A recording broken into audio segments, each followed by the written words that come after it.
ও আবু যর, তুমি কি জানো এই সূর্যটা তুমি প্রত্যেক দিন দেখো পশ্চিম আকাশে অস্ত যায়, পশ্চিম আকাশে গিয়ে সূর্যটা ডুবে যায়। ও আবু যর, তুমি কি জানো এই সূর্যটা প্রতিদিন পশ্চিম আকাশে অস্ত কোথায় যায়?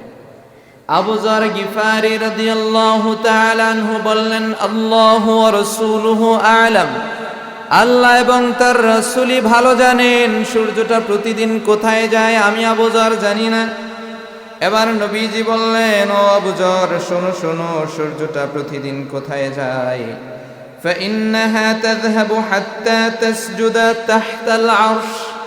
নবী করিম সাল্লাল্লাহু আলাইহি ওয়া আলিহি ওয়াসাল্লাম তার নূরময় জান্নাতি জবান মোবারকে বললেন, ও আবু যর, এই সূর্যটা প্রতিদিন গিয়ে তাসজুদু তাহতাল আরশি, আরশে আজিমের নিচে সাজদায় পড়ে থাকে। ফাতাস্তাযান, এরপরে রব্বে করিমের কাছে অনুমতি প্রার্থনা করে, ও আল্লাহ, আমি সূর্য অস্তমিত হয়ে গেছি, এবার তোমার কুদরতি কদমে আরশে আজিমের নিচে সাজদায় পড়ে রইলাম।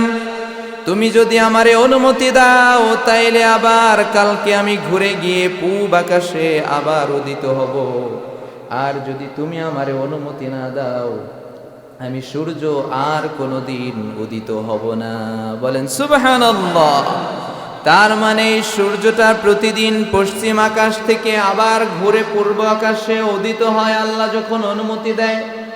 নবীজি বলেন, ইয়াতি আলান নাসি জামান, মানুষের কাছে অচিরেই এমন একটা জামানা আসবে, এমন একটা দিন আসবে, আল্লাহ রব্বুল আলামিন আর সূর্যকে অনুমতি দিবে না, সূর্য তুমি যাও পূব আকাশ থেকে ঘুরে আবার উদিত হও। এই অনুমতি একদিন আল্লাহ দিবে না, কিয়ামতের আগে সেই দিন সূর্যটা পশ্চিম আকাশে উঠে যাবে, এরপরে কিয়ামত শুরু হয়ে যাবে।